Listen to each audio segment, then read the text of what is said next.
Hare Krishna. In this video, I am going to talk about Katha Upanishad. It is also called Katha Upanishad. It's one of the most important Upanishads, and it talks about ways to realize immortality and overcome the fear of death. Absolutely wonderful. It's about the story of a child called Nachiketa and Yama. So Nachiketa's father is performing austerities to propitiate gods so that he can gain heavens. But Nachiketa realizes that his father is doing something wrong. He is trying to give charities of cows which are of no use, those are old, almost going to die. So he knows whatever his father is doing is not going to give him heaven. Instead, he's going to earn a lot of sins, and he might even go to hell. So he tells his father that I am very dear to you. Why don't you offer me to somebody? And he keeps pestering his father, and father, out of anger, tells him, I give you to god of death. And Nachiket, being a very luminous soul, he says, okay, father, I accept your instructions. And he leaves his body and he goes to the abode of Yama, or abode of death. And he waits there for 3 days and 3 nights to meet Yama. For an ordinary person, going to the abode of Yama is terrifying. But Nachiketa is no ordinary, he is a luminous soul. So when after 3 days and 3 nights Yama comes, he realizes that Nachiketa hadn't had any food or he hasn't rested, he's just waiting for him. That's the sign of a great soul. And he says, I'll give you 3 boons. Now you ask for your boons. So Nachiketa, out of compassion for his father, asks that let my father have no anxiety about myself, let his heart be in peace. In the second boon, he asks him, now teach me the secrets by which one can realize heavens. So there are lower planes and there are higher planes. In the higher heavens, there is no death, there is no old age, there is no hunger, there is no thirst. So one lives happily. So the Yama teaches him all the techniques and practices by which one can enter into higher heavens and have a life of happiness and comfort without suffering for hunger, thirst, old age, or death. Then he says, okay, ask for the next boon. And then, in fact, he gives him one more boon out of his own free will. He says, this day onwards, these austerities by which one can enter into higher heavens will be called Nachiketa fire. That part is okay, but he says, okay, last ask about the third boon, and in which Nachiketa wants to find about truth. He's saying, tell me. People say that after death some exist, some say you don't exist, but what's the truth? I want to realize the secrets of death, and I want to realize the truth. And hearing this, Yama is a little bit perplexed. He tried to dissuade him. He's saying, you are a small child. Why are you insisting on understanding this? This knowledge is extremely subtle. Even gods cannot understand it. You are a little child. You ask for anything else. The whole creation, the lower planes, I am the king of these lower planes. I can grant you life of thousands and thousands of years. You can have all the prosperity. You can rule the whole earth. And you can have beautiful wives. You can unlimited wealth and chariots and anything that you want. You can have children who will live for hundreds and hundreds of years. You ask me anything, I'll give it to you. But the little child is pure at heart. He's extremely luminous and bright. He says, no, I'm not interested in any of this, because howsoever long the life may be, one day it will come to an end. And the sensory objects, the sense cannot enjoy them more than what is, because sense will get tired of them. So none of this really makes any sense to me. What I am really interested in is understanding the truth, which is the most important thing. And you are saying even gods find it hard to understand. So please teach me this. There is no greater teacher than you who can teach this. So here is the secret. So anyone who tries to understand the secrets to immortality has to qualify. The person having a lot of desires for worldly objects is not really a good student to practice or pursue the path of immortality. So essential conditions in which, so Yama does a trick. He tries to first understand if this guy has any desires in his heart, whether for wealth or for power or position, for sensory enjoyments.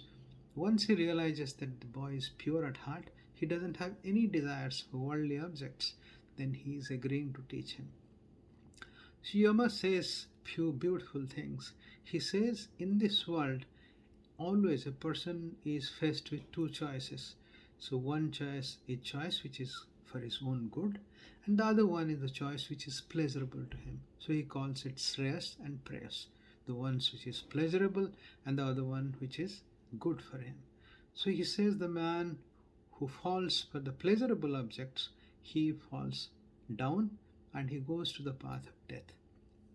So he takes life, he dies, he then takes another life, he dies, he goes through the cycle of birth and death. So he cannot follow the path of immortality. Whereas the person who follows the path of good, who discriminates between what is good for his soul and what is not good, who follows the good path, can ultimately, that will lead him to the path of immortality. So that's the first most important lesson he gives him. And then he tells him that even he himself made the big mistake. He performed a lot of austerities, and when God was happy with him, he asked for a kingdom, and he is ruling the kingdom of death in which all these creatures are. And he said, O Nachiket, since you are pure at heart, you are a good disciple, so I can teach it to you. So he is teaching him, he is saying that how to realize the Brahman or the self. He is saying by realizing Brahman or the self who resides within the heart. So where is the self? Self is deep within our heart. And he said once the person with purity of heart and purity of senses, by stilling his mind, realizes the self within or God inside, then he realizes immortality.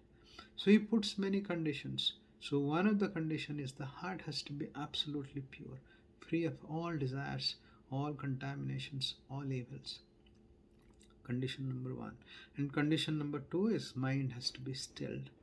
So he says those are the two conditions. And the third condition, in fact, he says, is that only by longing for self or longing for Brahman or longing for God one realizes, neither through study of scriptures nor by practicing austerities, God can be realized, and nobody can gain immortality. So if one need to gain immortality, then he need to long for union with God within his own heart. That longing has to be there. And then how he realized the God? He said he is realized only by his own grace, because Brahman reveals himself. Nobody can reach him. So that's the point. If one thinks by performing austerities or meditation or any other technique one can reach him, no.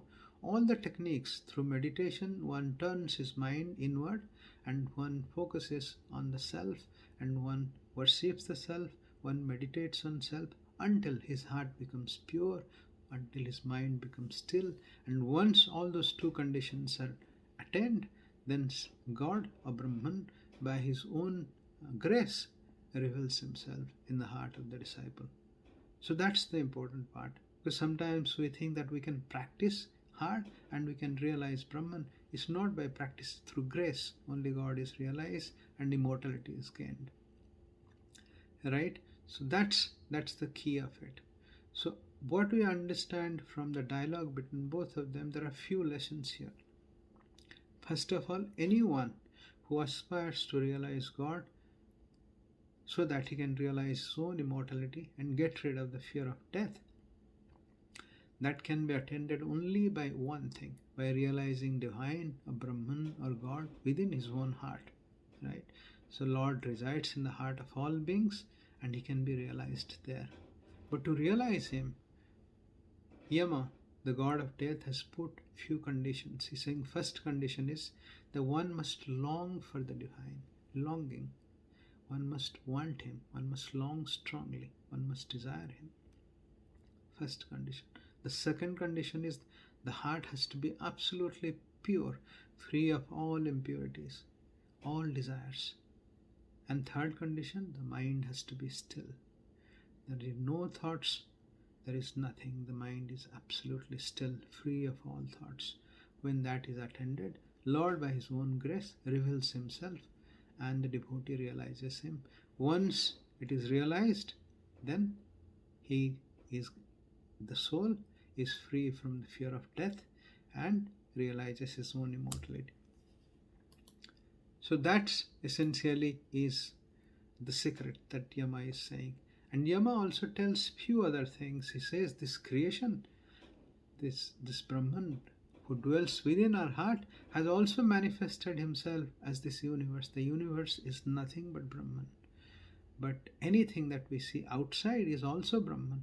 So he says, once we have realized Brahman within, we see that inner and outer, there is no distinction. Both are the same. The Brahman who is within our heart is also manifested as the universe. And that is what Veda says, Sarvam Khalamidam Brahman. He who is within is also without. So he sees no distinction between within and without. He sees divine everywhere. Yama also says something very interesting. He said this creation is almost like an inverted tree, inverted banyan tree, whose roots are on the top, which is Brahman, and the manifested universe is downwards. When you see these flowers and fruits and trees and leaves, that's the creation, but the roots are above and nobody can reach there. That's the heavens of Brahman. And this Brahman can be experienced within the heart of every individual being. And once we realize that we are always immortal. We are essentially immortal beings and we are experiencing this mortal life. After that, the fear of death falls away from the heart of the being and he realizes the bliss, peace, and immortality. So, as long as one has not realized divine within his heart, the fear of death will always continue. And that is what Yama teaches Nachiketa. And Nachiketa, after getting this knowledge from Yama, practices and realizes immortality. Okay, so that's the essence of Katha Upanishad. It's a very, very beautiful Upanishad. If you want to read it, please read it because it has so many beautiful teachings. Anyone who is aspiring to realize God within his heart will find it very, very helpful, as I found it myself, and I am also a practitioner, a student of yoga. Hare Krishna. Thank you for listening this.